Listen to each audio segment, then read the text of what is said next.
Welcome everybody to Metaverse HQ Office Hours. We're going to be talking today about Starbucks Odyssey. That's the Starbucks NFT-based rewards platform that launched back in December. We're going to try to give you some tips, tell you what the hottest NFTs are in the Starbucks Odyssey universe. There's one that really stands out. And we're going to tell you about an upcoming event that they're having that I think is going to move the floor prices of these NFTs. And most importantly, if you haven't been able to get into the Starbucks Odyssey beta test, we're going to tell you how to get in. So I'm 6mil. Silva is joining me today, and the two of us are going to talk about all things Starbucks Odyssey. Silva, I really appreciate you joining me today on this fun coffee-filled, caffeinated adventure. Why don't you start off by telling people, like, what is Odyssey? For people who just have no idea and they're just showing up because they're curious. Absolutely, yeah. Thank you for having me, Six. I really appreciate it. Yeah. So everyone, Starbucks Odyssey. It is the latest in a major Web 2 brand, obviously being Starbucks, their attempt at, getting their foot in the door of Web 3. Starbucks, whether, you may be aware of it or not, Starbucks has the largest reward program in the United States with the most, daily active users. All those kind of metrics are just super strong, super through the roof. And the Starbucks Odyssey is, how they want to take that to the next level and, the next step with Web3 and integrate NFTs and, generative art as well as experiences and rewards and really trying to tie that all together in a holistic fashion. Yeah, and they have some great advisors who are really familiar with the space, some of which have been MVHQ members in the past and have experience with things like Top Shot and Axie Infinity and have seen some of these other projects that maybe didn't do things quite right, and they've learned from that. And then they're, they weren't in charge of that stuff. They were just degens like us. And then they're like, you know what? We're going to take what we've learned from the NFT space and try to do a project that really has great balance, tokenomics, community, journeys. Like it's a really good experience. And I think that's part of why Silva and I are excited about it. So Silva, how do you even get into this program? Yeah. So really, the only way in right now, unless you're the CEO of Starbucks, I'm assuming, is you have to sign up for their wait list. And you can find that at waitlist.starbucks.com. And you just type in a couple of fields, your email, especially if it's associated already with their Starbucks reward program, through their mobile app, that sort of thing. And, then it's just a waiting game. And one thing that I think is really important to stress is, you'll hear how bullish 6mil and I are throughout this whole conversation we're having. But really, if you want to get on the action, make sure you sign up today and check it daily. Because what's interesting about the process is they will email you once you've been accepted to be onboarded, but the invitation expires after 3 days. So if you get the invitation, like myself, I got it back in December. So I would have been part of their first onboarding group, but I missed it. So I missed out on some of the earliest kind of opportunities and earliest NFTs that were available. And again, you only have 3 days. Now, it's important because you actually, you can re-register and re-sign up for the wait list essentially, but then, you're kind of just putting yourself back in the queue, however many people are signed up and waiting at that point. So I think once I saw that I missed that initial invite, Six, I made a little not a reminder. Yes, that's it. Thank you. I made a reminder on my phone to check every day at around 10:30 in the morning and just say, check Starbucks. Nope. Until finally I saw it and I got it and I couldn't be more ecstatic. Yeah, and I think you're not the only person I've heard that story from. You have to check your spam filters sometimes too. That way you don't end up salty like JJ. Let's talk a little bit about some of the lingo that Starbucks has. One of the things that's important to understand is they don't call their collectibles NFTs, they call them stamps.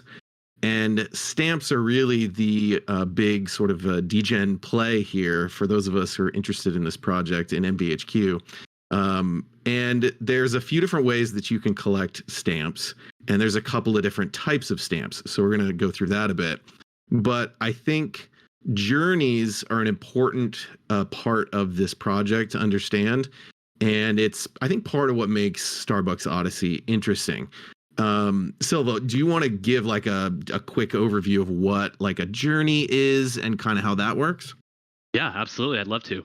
So journeys are these interactive sort of, checklists that you can, work to check off through the Starbucks app. And that can be, the one that's going on right now is actually just kind of voting on a March Madness style bracket of favorite drinks throughout Starbucks, right? From XYZ Frappuccino to this kind of latte to this kind of cold brew. And some of them are really easy, like the new one came out this morning. And so it was as simple as vote on 2 different drinks that made it into the final 4. You get your points, you move on, and you wait until it, loads the next ones next week. And other ones are a little more involved and, actually involve you having to go into a Starbucks location and purchasing, it might be one coffee, it might be a specific kind of coffee, like one of their signature drinks. It might be, ordering one of their drinks with a alternative milk, substitute, oat milk, soy milk, that kind of thing. So really, journeys are their way of gamifying how they want users to interact with the platform, and obviously they have a vested interest in this. They want us going into the store, spending money, being active Starbucks participants, and that's really, checking off those little points one by one in a journey is how you complete it to earn a stamp. So, Six, you want to go into a little bit about what exactly the stamps are? Yeah, and most of the easy stuff in these stamps is like trivia about Starbucks. You don't get penalized for like missing questions on the trivia, so you like blast through it the first time, and like it doesn't matter if you miss stuff, you just kind of remember the answers and then go through the second time and get them right the second time through, and you can get some easy sort of check marks that way. But like Silva said, once you start getting into things like in real life purchases in the stores, there's a bit of a strategy to it so that you can spend as little money as possible, but complete these journeys to get stamps. Because when you finish a journey and you check off these tasks, then you'll get an actual NFT minted to your wallet that you can sell on the secondary market. So Yeah. Six, let me ask you real quick there. You said, once we complete a journey, we'll get an NFT that they, call a stamp sent to your wallet. Is that a native wallet that is in the Starbucks app, or what, how can a new user find that wallet exactly? Yeah, that's a great question. So the Starbucks Odyssey setup kind of has 3 parts to it. There's the traditional Starbucks rewards app, which is how you make your in-store purchases so that it recognizes your account. Then you've got your Odyssey webpage account, which is like a web app. And then that connects to a third piece, which is the Nifty Gateway sort of secondary marketplace. And that's also where they mint Starbucks NFTs. And so there's 3 pieces of the tech that are involved. And the middle piece, the Odyssey piece, is where the journeys live. And you will get an NFT in your Nifty Gateway related wallet. Now, you can take these NFTs off of Nifty Gateway and like try to sell them on OpenSea. Unfortunately, if you remove them from the Nifty Gateway setup, you sort of like you lose their utility. So most people don't move them off platform. Most of the trading happens on Nifty Gateway. Yeah, and so that's something that might be a little bit foreign or a little bit different to what most of us, especially here, pro traders and Metaverse HQ, are used to. Is most of us, if we've ever minted anything off of Nifty Gateway, at least for myself, I immediately send it out to my external MetaMask wallet. Totally. But this Starbucks, Starbucks Odyssey, it definitely has found really that fine line of being able to incentivize me enough to keep it in the Nifty Gateway wallet and use all of the native functionality built in there. So I think, whether you like Nifty Gateway or you don't, I think they have worked well with Starbucks in that regard to incentivize users to keep it on that platform instead of moving it out into their own, custodial wallets. Yeah, and it's, at times it's a little bit clunky to those of us who are used to some of the other, secondary platforms that are out there. But for the more casual collectors and people who aren't familiar with Web3, it's actually serving pretty well to onboard people like that. Let's see, Silva, let's talk about some tips for how to best manage the purchases you have to make with Starbucks Odyssey. Some of the journeys have overlapping requirements. So you can buy one drink at Starbucks and have it check off boxes in 2 or even 3 different journeys at the same time. So you kind of have to be smart about this if you want to spend as little money as possible at a Starbucks. One of the tricks is I went in a couple times, and one of the journeys requires that you bring your own cup. Another task requires that you substitute milk for a milk substitute like almond milk or oat milk. And another one requires that you buy a signature drink. So if you get like a caramel ribbon crunch frappuccino and you swap the milk for almond milk and you bring your own cup, then you could buy one drink and satisfy 3 requirements at once.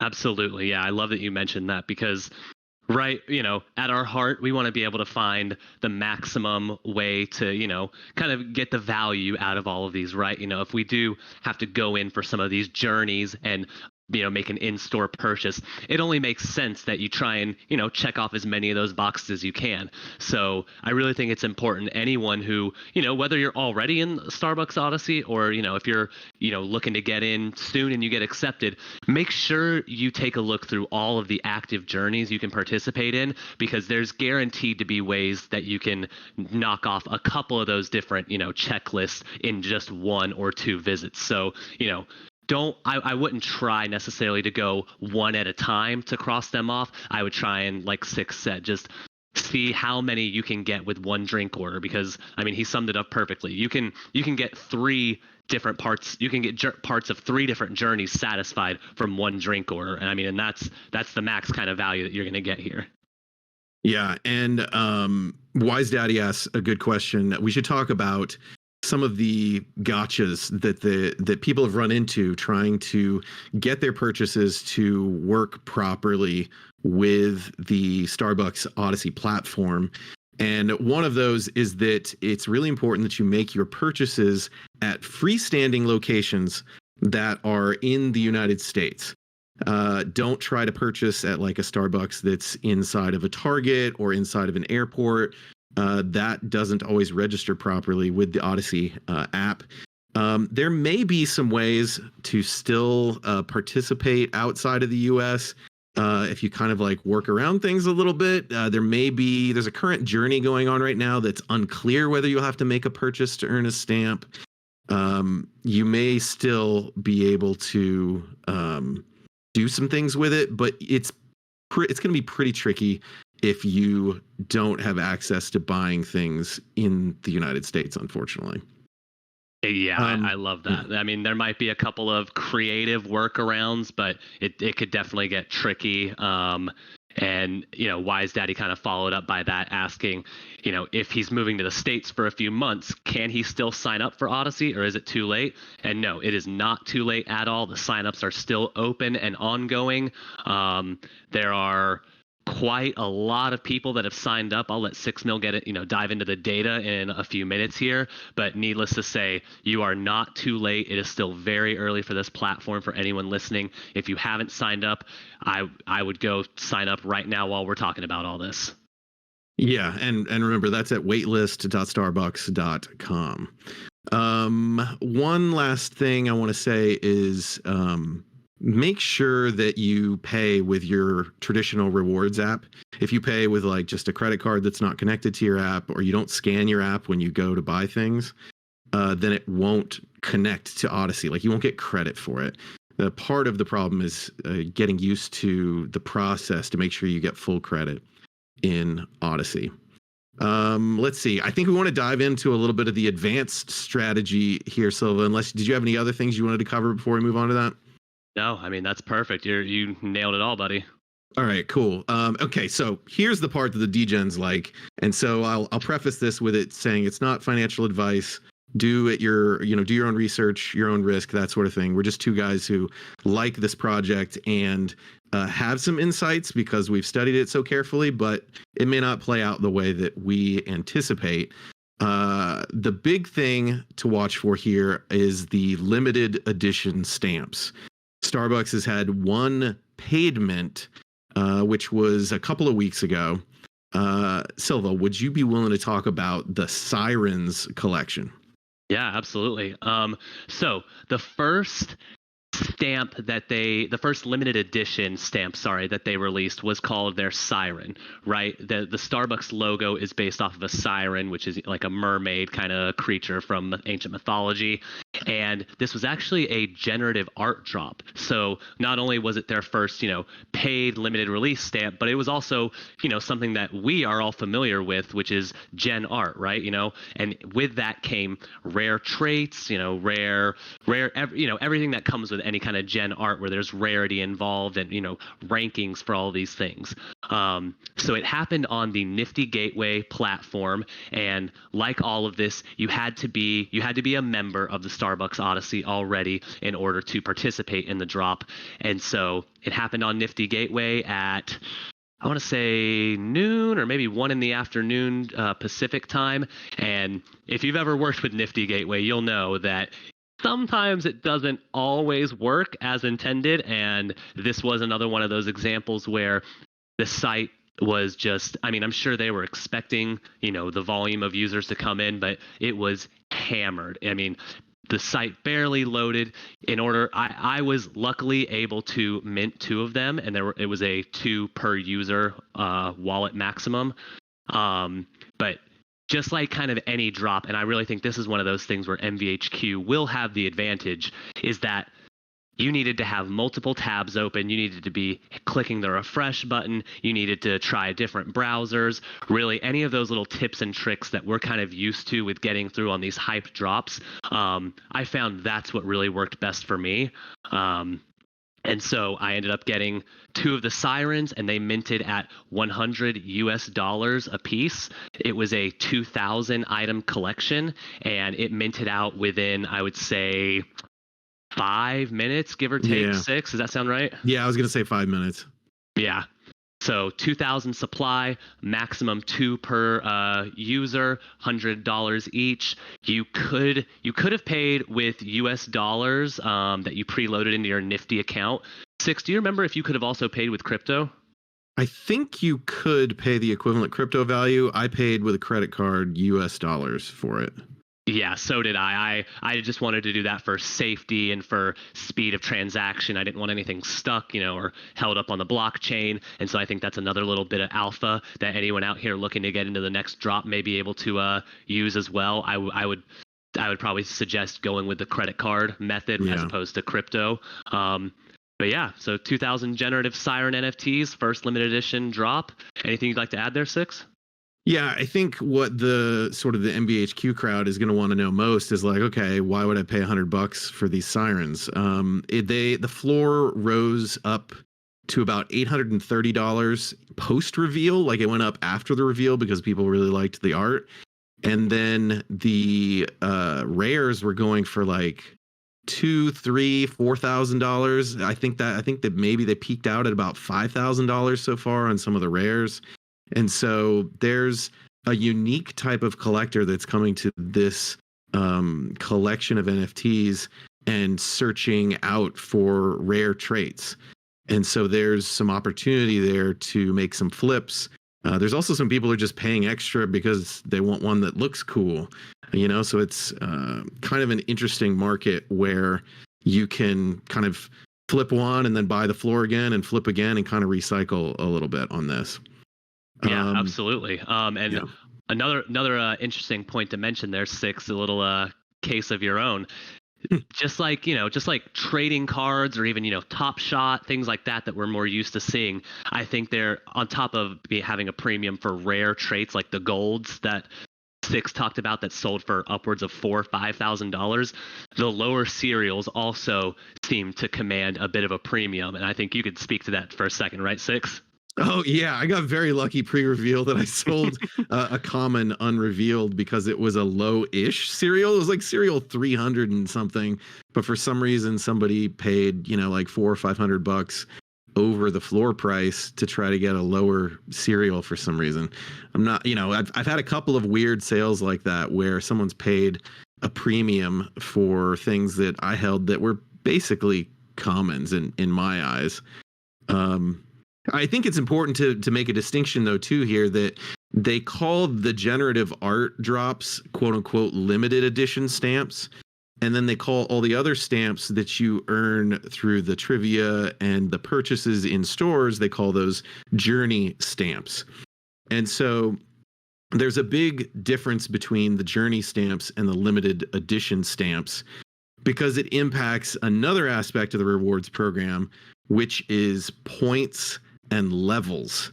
Now, these points and levels are separate from the traditional Starbucks stars that you earn in their app that's been around for a while that most people are familiar with. But there's an important aspect to the difference between journey stamps and limited edition stamps when it comes to points and levels, because the journey stamps are only worth 125 points a piece, whereas the Siren stamps and all the limited edition stamps are worth 1,500 points a piece. And so people are kind of clamoring for the Siren value because they want points, which impact your levels. And Silva, you may be able to talk a little bit about the points levels benefits thing. Yeah, absolutely. So right now, there are 3 different levels for the benefits activation. And right now, unfortunately, we don't have too much information on what exactly the benefits are going to be, but the first ones are scheduled to hit mid-April. So, that's just 2 short weeks away. We really should be looking at kind of what this is all building toward, as far as what benefits we're going to see from collecting those points and, from paying a premium to really collect some of those sirens to stack those points.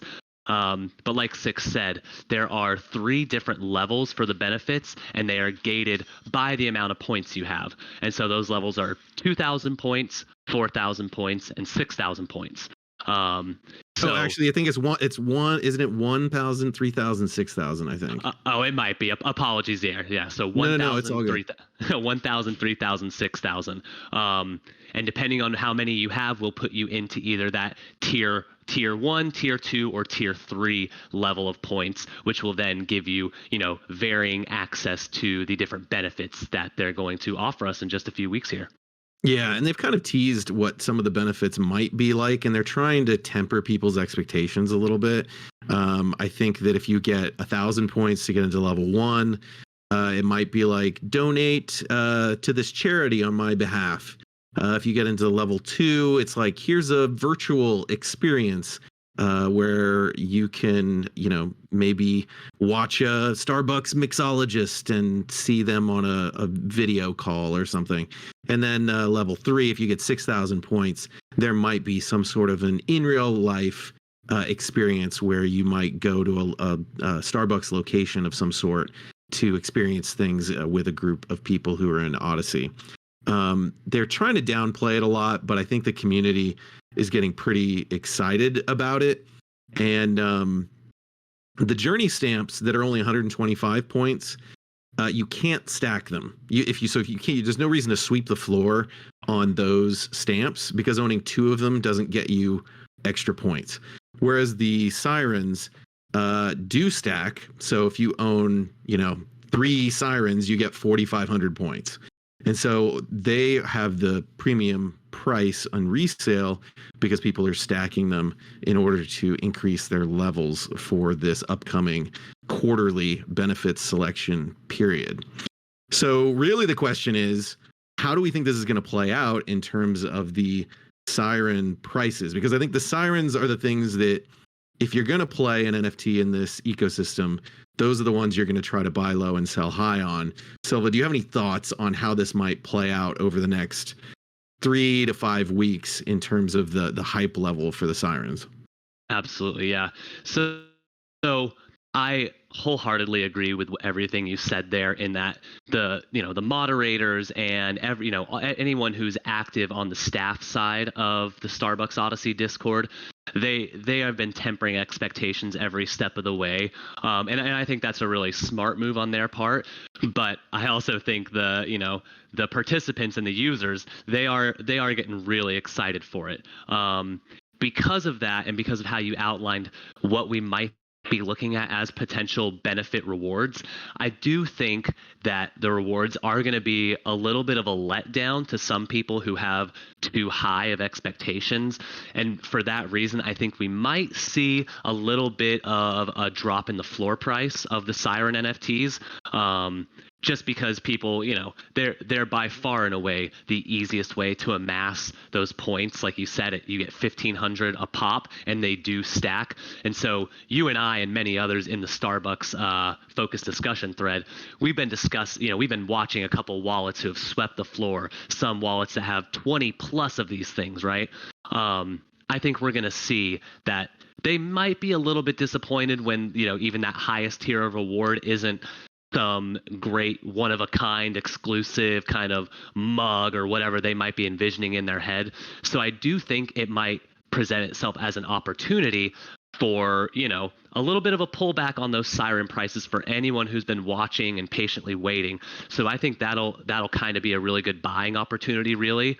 And of course, just like Six said, NFA, DYOR, I could be 100% wrong here, but just based off of everything we've been seeing and kind of the interactions we've seen in the Discord, I do kind of think that's the route it's going to take, and we'll see a little bit of a pullback on that price. And so I personally will be using that as an opportunity to buy a few more, because I sold one of mine initially, holding one still. And I really think as the Genesis kind of generative limited edition NFT stamp drop from Starbucks, I think this holds a lot of long-term value. What do you think, Six? Yeah, I think I agree with a lot of what you're saying there. I think it's gonna partially depend on how they reveal the benefits. And if they say like, hey, we're gonna announce what the benefit selection things are, whatever, in 48 hours, but it's still unknown, I think people's imagination could run a little bit wild there, and we could see a little bit of a run up. But if they announce it all at once and kind of say like, hey, here are the benefits, and you'll be able to select them in whatever 48 hours, and people don't really like what the options are, then I don't think there will be a sort of like hype buildup that happens leading up into that period. So I'm kind of hoping that they'll tease it just a little bit to give it a little bit of a run up prior to the full announcement. And but I think you're right that once they announce what exactly people could get or how many people can get those things, I think that it will hurt the floor once, and then I think it'll hit the floor again after the selections have been made. Because the way the points work is you don't have to spend the points to choose something during the benefits period. You get those points for the entire calendar year. And so some people will hold their stamps in order to keep points for the other quarterly selection periods. But other people will probably be like, I chose my thing this time. I'm kind of good. I'm going to sell after I use it in this one quarterly period. So I think there could be another drop off after sort of the selections are locked in. So I like what you're saying about using that as a buying opportunity in that particular moment. Yeah, and I think especially because, and I mean, this is all personal opinions, clearly, but I'm extremely bullish on the long-term outlook of this, simply because of what Starbucks has been able to accomplish, in their Web 2 business, in their pre-existing rewards program. And I kind of see this as them dipping their toes into the water of Web3 and, trying to find a way to mix, the Web 2 reward system along with the Web 3 system. And if this is any sort of continued success like we've already seen, then I think, it's the it's the Genesis limited edition Starbucks NFT drop, right? I think that in itself holds an immense amount of value, both for any people, looking to activate for the benefits and the rewards, or for those diehard collectors, of which I know it might sound crazy, but for Starbucks, merchandise and in real life stuff, there are some next level collectors. So I have a really favorable outlook on these long term. So that's why I'm going to try and see any sort of pullback in the floor price. I see those as buying opportunities for myself personally. Yeah, and I think that segues nicely into talking about, kind of our outlook for this long term. The Starbucks Odyssey Discord server had an important executive from Starbucks come and talk to the community. His name is Ryan Butts. He's the vice president of loyalty for all of Starbucks. Like, he oversees their traditional rewards program, and he's very excited about the Odyssey rewards program as well. He spouted off some numbers that were really impressive, saying that there's 27 million active users on the traditional Starbucks app, and that 1 million people signed up for the Odyssey waitlist. They've only let in around 20,000 people so far, but they intend to ramp that up dramatically throughout this year. And so after hearing him speak and how thoughtful he was about, really understanding how to test this over the course of a long period of time, as opposed to, well, we'll try this, and if it doesn't work, we're going to bail.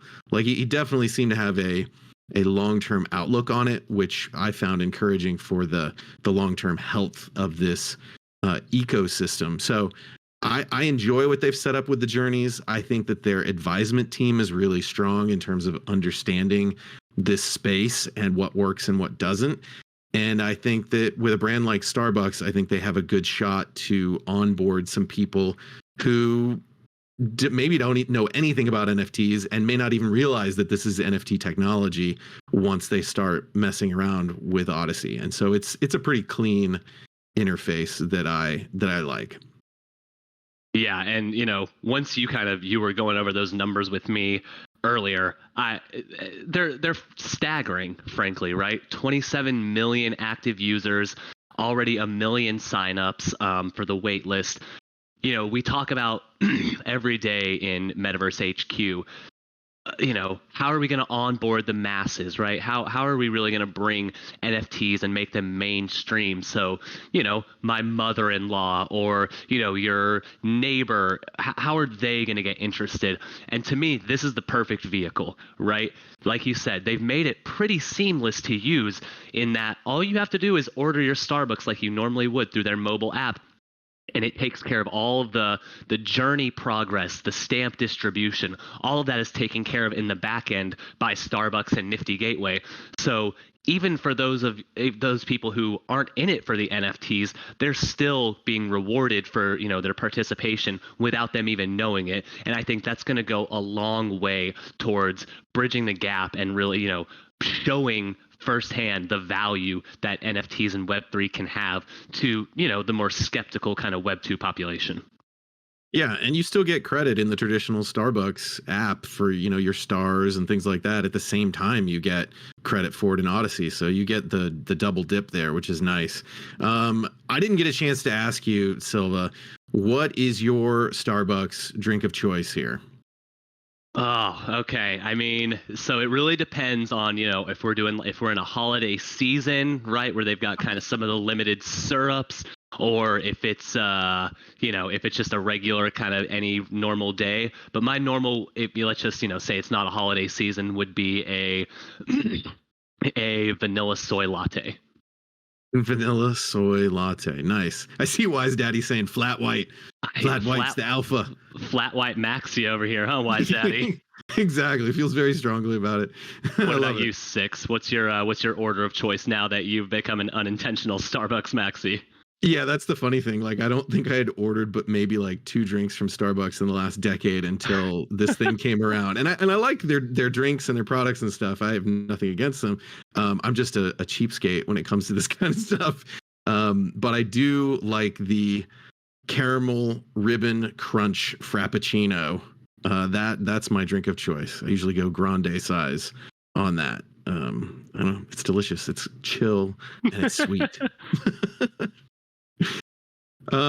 So we talked a lot about Sirens, but there is one other stamp that is actually more valuable than the floor of the Siren collection, and that's the holiday stamp from last year.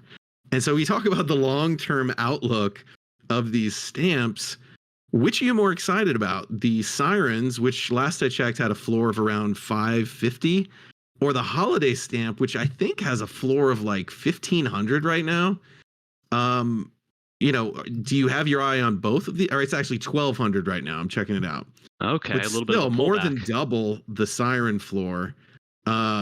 What do you think it has the most historical long-term relevance here? That's a great question, and really, it can probably be argued one way or the other till the cows come home. I personally would put, at least at this stage, with everything we know, kind of how they're distributing points versus supply versus all those other factors. Six, I think I would prioritize the Siren myself, simply because it's going to give you 1,500 points. And even if the benefits right now aren't necessarily, the biggest deal in the world that are, going to change your life, I do think just having those points is going to be better than not.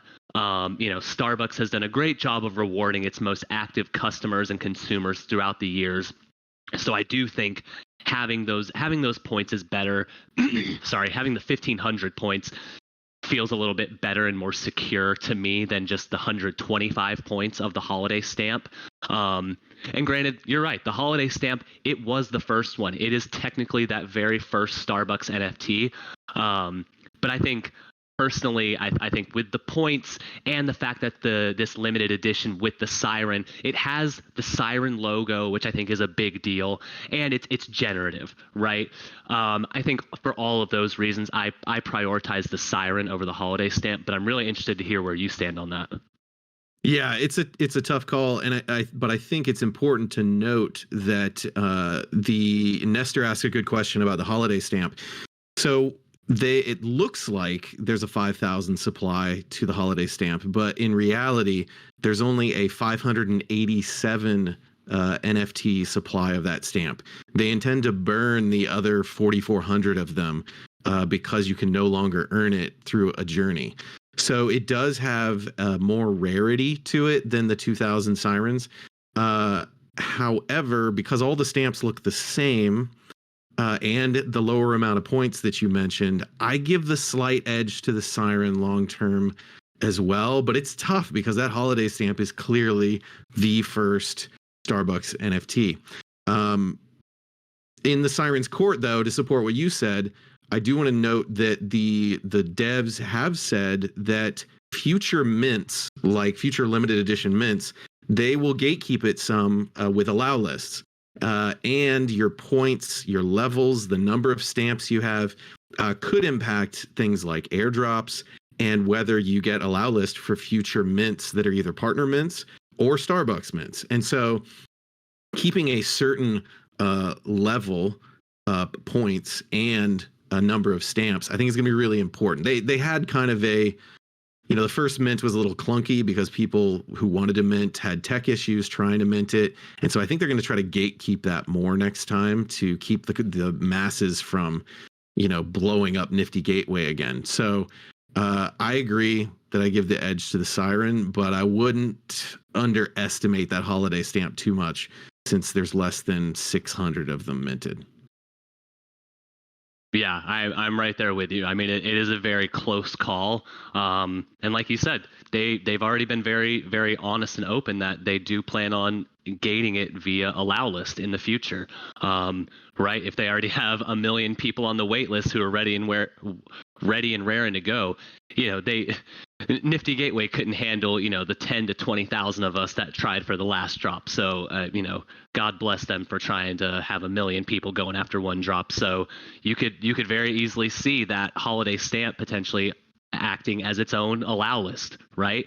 Or could be the Siren that does that. So I do think, if you're looking at them, they're a very close decision, and I don't think you can really go wrong either way with both of them being so early in the lifespan of this program.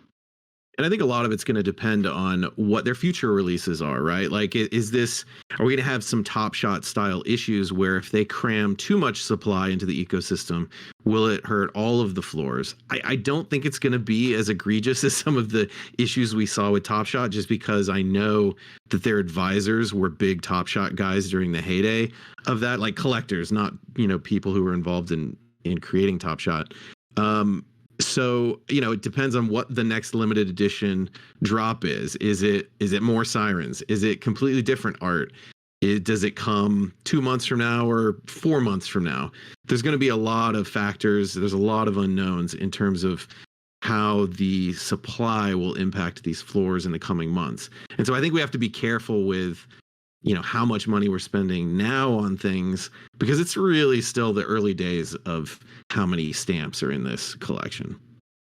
Absolutely, yeah. And, just the counterpoint there, I also really think, this is such an opportunity because we are so early, right? Those of us here in Metaverse HQ who already are accepted into the program, and those of us who are still, waiting to be accepted on the wait list. I think, out of the million, because anyone can go on to Nifty Gateway and buy one of these stamps, right, Six? Yeah, you can. And you have to be careful, though. If you buy a stamp before you get into the Odyssey program, those points won't count once you join the Odyssey program, which is a stupid, weird thing. But I've heard of people struggling with customer support trying to get credit for those points, and they're not budging as far as I know. Yeah. So I do think that that's something that's working in our favor, is that, there are only 20,000, give or take, people invited into the program so far. So that's probably the max amount of people that are even looking at purchasing these stamps. So every time they open those floodgates even a little bit to let new users in, those are new participants looking at the stamps, and now they're ready to purchase so they can get the utility and the points. So I think that's kind of my longer term bull case for these. And like you said, granted, as long as the supply doesn't get outrageous and things don't get out of control a la Top Shot, I do think that, every time they onboard a couple thousand new users, that's just more people coming into the ecosystem trying to buy the limited supply that's there. So I do think, right now we are early, and it's a good point. So as with anything, right? NFTs, a new blockchain, yada yada yada. You want to be as early as possible. So I'm going to stress it one more time. If you haven't already, go sign up for the waitlist. Yeah, and be sure to follow the Starbucks Odyssey focus discussion thread that we have inside of MVHQ, because that's where, Silva and me and other, smart people are going to be talking about how things are shifting in the Starbucks market. So be sure you follow that thread as well. Let's see. Any other questions from the audience? I want to make sure that if people are confused or want us to talk about some other aspect of it, that we don't miss out on that. And Silva, did you have anything else you wanted to add as we start to kind of wind this down a little bit? Not that I can really think of, Six, other than, really just echoing your point there of, even if you're not in the Odyssey program yet, I would still, if you're interested and on the wait list, I would definitely join the Starbucks Odyssey focus discussion and just, read up on the last day or two of conversation, see what we're discussing, because we're constantly talking strategy, alpha, and there's a lot of, like you said, Six, a lot of really, really smart people in there from yourself to Jarvis to Draco Grid, Burton Air, and many more who, I mean, they've been doing this every step of the way, and they're crushing it, frankly. And it, you know, it's always better to have an idea of what's going on before you show up to the party. So once you arrive and once once you've been accepted from the wait list, you are ready to rock and roll from day one. And you'll have an idea of which stamps you want to go ahead and buy off secondary, which journeys can I accomplish right now, what's the best and most efficient, cost and time efficient way to handle those. So I really think there's a lot of alpha that can be gained, even if you aren't technically in the Odyssey yet, just by being prepared for when you do get accepted. Yeah, those are great points. And we've got a few good questions that have just come in that I want to make sure that we hit. One is about the Starbucks Odyssey Discord server. For some reason, when you get the invite into Odyssey, you don't also get an invite into the Discord server. That's a separate email. And for most people, it seems to come about 2 weeks later than the invite into the actual program. I don't know what the secret is to get into that Discord, but when they do send it, it's a one use sort of code. So it's actually kind of tricky to get into their Discord to offer feedback and things like that. The best thing I can do is just keep checking your email to make sure you don't miss the invite into the Discord.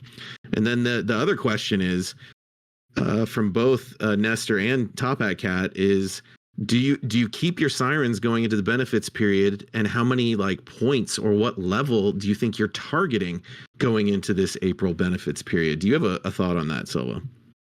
Yeah, definitely. So personally for myself, I am not really looking at the benefits as anything that I'm aiming for on its own, if that makes sense. I'm not necessarily accumulating stamps or points just so I can reach that tier 3 of benefits.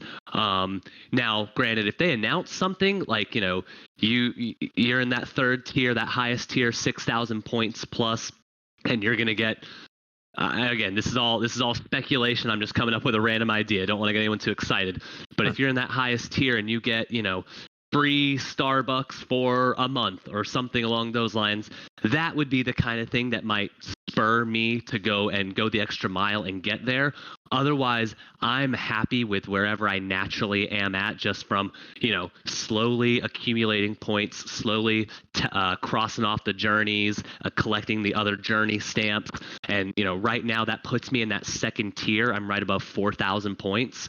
And I'm happy with that because of what we discussed earlier, where I don't think these rewards are really, especially this first round of benefits, I don't think they're going to be anything too earth-shattering or life-changing. So that's kind of just how I'm playing it, mainly because I don't want to get too disappointed, right? I don't want to get my hopes up for something and then be disappointed and, have a bad taste in my mouth from all this. So I'm just kind of trying to temper expectations all the way through. But what about you, Six? Yeah, because the point levels are 1,000, 3,000, 6,000, you basically think of it this way. If you don't want to own any Sirens, you can get into level 1. You can get 1,000 points without a Siren. With one Siren, you can get into level 2. You can get 3,000 points by completing the journeys that are available and holding that one Siren. And if you want to shoot for the moon and get into that top level and get 6,000 points, you really need to own 3 Sirens. And so my strategy is, I don't care about the actual benefits, redemption period. I only care about getting high enough that if there's other perks that come up, especially minting allow lists, I don't want to get left out. And so I'm trying to stay at level 2 at least, which is 3,000 points. And so for me, I will probably ride into the rewards period with 1 Siren. I have 2 Sirens right now, just because I don't want to hold 3 Sirens to stay at level 3 because of all the reasons that Silva mentioned earlier about there probably being a significant dip in late April and early May. But I think I do want to maintain a base level of level 2 with 1 Siren going into this period in case something comes really close on the heels of it that is special for level 2 and level 3 people, or people who hold whatever, at least 3 stamps or something along those lines. I think holding 1 siren will be, or they may use just the sirens purely as a way to gatekeep allow lists. It's like, hey, if you own a siren, you get an allow list. It could be something like that. So I don't think I want to go into it with 0 sirens. I'm a 1 siren guy. What do you think of that? I think that's great. I think really you're hedging your bets both ways there of you have a siren, you have enough points to really be in that middle tier, that tier 2, like you said. So if they did say that maybe you only need to be in tier 1 as an allow list, you can offload some of your extra supply if you want. Or the opposite, if they say, tier 3 is going to get allow list for the next drop, you don't have too much more you need to purchase to get there. And really that's kind of where I'm trying to come at it too, where I'm not getting too over invested without enough information, and I'm trying to really position myself accordingly so that I can pivot, one way or the other depending on how they announce eligibility for their next limited edition drops. Because like you said, that is the most important thing so far, right? We saw that first generative drop just 2-3 weeks ago. I mean, 8x right off of mint within 24 to 48 hours. And Yeah.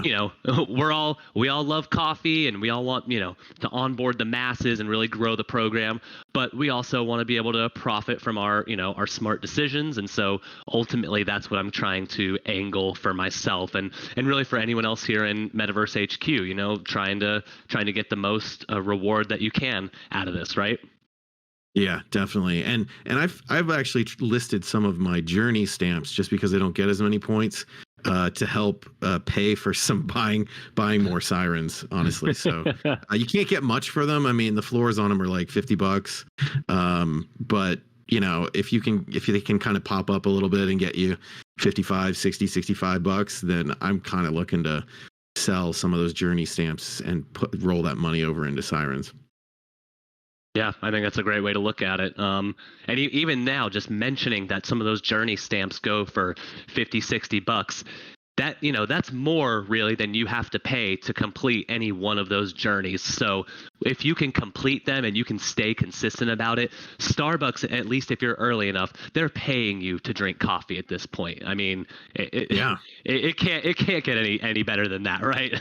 Yeah, I mean, look, you can complete 3 of these journey stamps for about $50 of purchases in the store, and then you can sell them individually for about $50. So it's about a 3x. Even if you don't care about the sirens at all, and you're just like, I just like Starbucks, you can basically get paid to drink coffee. And so that's a perfectly legitimate play. It's not really the degen play, but it's a perfectly legit play if you want to take that path as well. Yeah. So, and I really think, you've outlined it super well with that, is that there's so many different ways that you can approach this ecosystem with Odyssey, right? If you want to do just the minimum amount of effort and the easy way, you can get paid to drink coffee and make $50-$100 and, wipe your hands clean of it and be done. If you want to try and maximize it, like the degen side of it, like you were saying, you also have that route available. So really a lot of flexibility in how you approach kind of what they've all been building here. Yeah. Yeah. I think that those are all the questions that we got for this. Silva, I really appreciate you spending the time to chat with me on this. Do you have any last words of wisdom or closing thoughts before I wrap this up? I mean, yeah, just wanted to say thank you, Six, for being such a gracious host and putting so much thought and effort into that Starbucks Odyssey focused discussion we have down there. I mean, it's a really, really crack group of people where everyone's contributing, everyone's bringing good ideas to the table. So I really enjoy being a part of that and getting to collaborate with all of you. And also, I cannot say it highly enough. If you haven't, whether you're in Starbucks Odyssey or not, please go read the field report that 6mil wrote about Starbucks Odyssey. It is interesting. It's funny. It's got his fingerprints all over it. And I mean, most of all, it's informative, and it really sets you up for success with really what could be one of the biggest kind of platforms and brands that are stepping into Web3 as we speak. So, I mean, it's just such a good way to set yourself up for success. But other than that, no, thank you everyone for coming, and thank you 6mil. Yeah, thanks, man. This has been fun.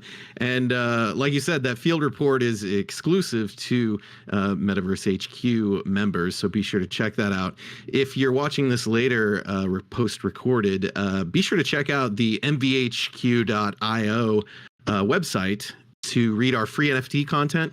And then also be sure to subscribe, follow, and join Metaverse HQ to stay up to date on all things NFT. Thanks for coming, everybody. Have a great day.